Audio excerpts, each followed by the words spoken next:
WNBA star BrittneyGriner says she plans to take to the court for her team, the Phoenix Mercury, this season. She announced on social media she is transitioning back home after her release from a Russian prison.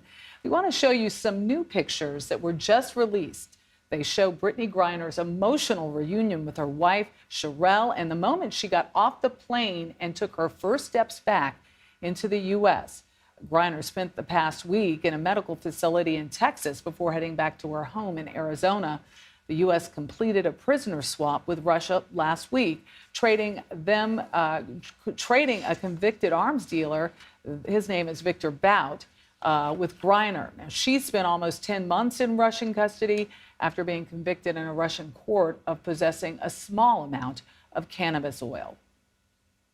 She posted on Instagram this morning saying in part, quote, "It feels so good to be home. The last 10 months have been a battle at every turn. I dug deep to keep my faith, and it was the love from so many of you that helped keep me going."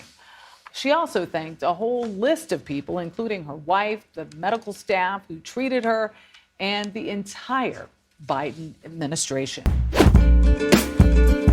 Now let's bring you up to date with some of the day's other news, because the world's first satellite, which is designed to comprehensively survey the Earth's surface waters, has blasted off on a SpaceX rocket from California. Engine ignition and liftoff. Liftoff of SWAT. SWAT, that is the Surface, Water and Ocean Topography Satellite. Should improve weather forecasting, help to manage freshwater supplies in regions suffering drought, and also give us new insights on the consequences of climate change. Well, Nick Everard is a senior hydrometric scientist with more on the aims of this mission. Well, I think this mission is a really exciting one because it's the first one actually dedicated to hydrology, which is the study of water on planet Earth. Water is, of course, the most critical resource on the planet, so it's rather surprising this is the first dedicated mission. But it's going to provide a globally consistent data set. It's going to monitor every river on the planet that's more than 100 meters wide, every lake that's more than 250 meters across, and provide consistent data so that scientists have comparable results from many places. It's also going to provide a higher degree of resolution. So when we say resolution, we mean it's going to report more accurately the levels in the rivers. This enables us to understand how much water is there, how fast it's moving, and predict the impacts of floods and droughts and so on. The important thing to know here is we do have a lot of this information. So every country on Earth, pretty much every country on Earth, has monitoring of rivers and lakes that's been in place for quite some time, but it's not comprehensive. So even in the UK, we have a very, very good network, but there are still places that are not monitored. But when we look elsewhere in the world, in countries that are less economically developed, monitoring networks, even on some of the world's greatest rivers like the Amazon, the Congo, are nowhere near as thorough and as comprehensive as they need to be, and in many cases are actually in decline. So we're getting less information now than we did quite some time ago. We also have to consider the impacts of climate change. Dogs tend to be protruding passengers, taking the steering wheel. Mostly in movies or books, but here's one for the books: the dog that crashed the car. Sure, we've done jokey pieces about dogs driving. Look, I know you have a dog license, but do you have a learner's permit? Do any of you have learner's permits? And a decade ago in New Zealand, just when you thought you've seen it all, they tried to teach several dogs to drive, even shift gears. Oh, gear. Good. But the border collie who jumped behind the wheel of this Jeep parked in a driveway in Wales didn't take any lessons.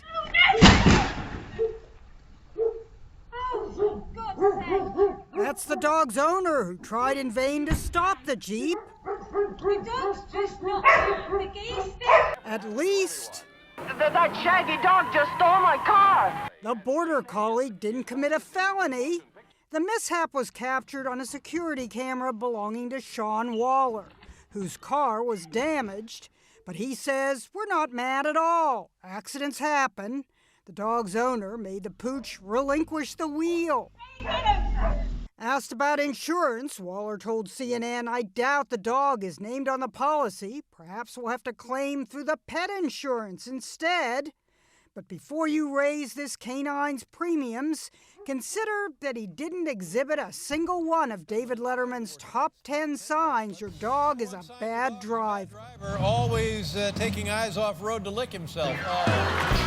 Ginny Mose, CNN, New York. January 6th rioter and QAnon conspiracy theorist Doug Jensen was sentenced to 5 years in prison today. During the sentencing, an Iowa judge called Jensen a leader in the riots. He was one of the first people to enter the Capitol during the insurrection. Jensen is accused of leading the mob that chased a Capitol police officer during the riots. You may recall Officer Eugene Goodman led the group away from the Senate floor. The QAnon follower was convicted on 7 counts back in September. He will be transferred to the custody of the U.S. Bureau of Prisons to serve out his sentence. CBS News congressional correspondent Scott McFarland joins us now. Scott, welcome. First, we have to ask, Doug Jensen was called a leader of the riots, but only sentenced to 5 years in prison. What kind of precedent does that set for the sentencing of other insurrectionists? Now, Michelle and Elaine, what's critical here is that Doug Jensen was convicted at trial of assaulting police. Capitol Officer Eugene Goodman didn't actually lay hands on Goodman, according to the testimony today, but the jury characterized what happened, that very iconic moment in which he confronts Goodman at the front of that mob, as assault. So what we saw was a 5-year prison sentence against Doug Jensen. That's in line with the other January 6th assault cases and the sentences that have come down from it. What prosecutors argued here is that Doug Jensen was, in their words, the poster child of the insurrection. The iconic image makes him an iconic face of the 930-plus federal defendants. His case just stands out. And the judge criticized Jensen for any number of things today. First of all, for celebrating what happened January 6th, for emboldening that mob by being the leader at the front lines, but also for not showing remorse. Doug Jensen spoke in court today, asked for leniency, but didn't accept any responsibility or express any remorse for what happened. Didn't disavow QAnon, didn't disavow election lies, and that didn't serve him well. The judge picked up on that and said, "I'm not hearing remorse here. You'll get 60 months in federal prison." It's in line with other assault cases, but this case just stands out because in all those images, Elaine and Michelle, Doug Jensen stood out that day. And Scott, given all of that background that you just laid out, I'm wondering, what was the representation from Capitol Police like at the sentencing today? It was noteworthy. Eugene Goodman's supervisor, Inspector Tom Lloyd, spoke in court on the Capitol Police Department's behalf, saying if not for what Eugene Goodman did that day, luring the mob away from evacuating U.S. senators, the Capitol Police inspector said there would have been bloodshed, that it's likely Doug Jensen wouldn't have walked back out of the Capitol that day. And the police kind of leaned into this argument that the rioters left. They walked out with everything still together. The Capitol police officers, by the dozens, were injured. D.C. police officers, by the dozens, were injured and traumatized, partly because Eugene Goodman, if not directly because Eugene Goodman, helped lure the mob away. Griner speaking out for the first time about her release after nearly 10 months behind bars in Russia. The Wnba star posting photos on Instagram with a caption thanking those who pushed to free her, including President Biden and her wife Sherelle, appearing here in this image to show the couple reuniting for the first time after Griner landed back in the U.S. in Texas. ABC News' Alex Prechet is live here in Washington for more. So, Alex, what is Griner saying about her return home?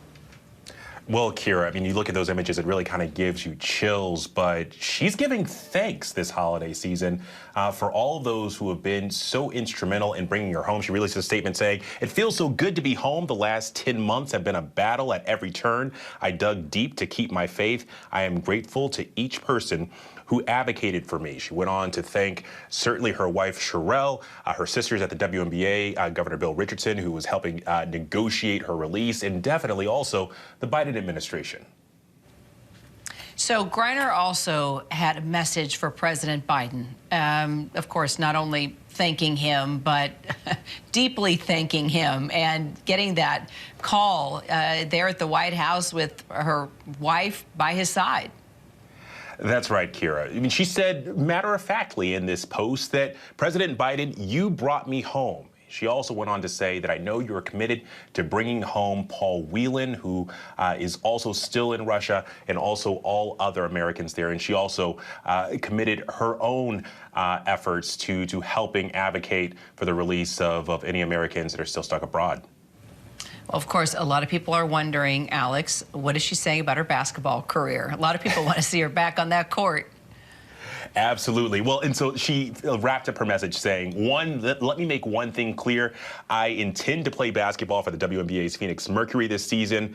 And in doing so, she's looking forward to being able to say thank you to all those who advocated, wrote, and posted in person really, really soon. And one other note that we just got, we now know that she has left that medical facility in Texas. She is on her way home, looking forward to celebrating this holiday season with her loved ones and getting back out there on the court. All right. You know we'll be watching. Alex Prochet, thank you so much.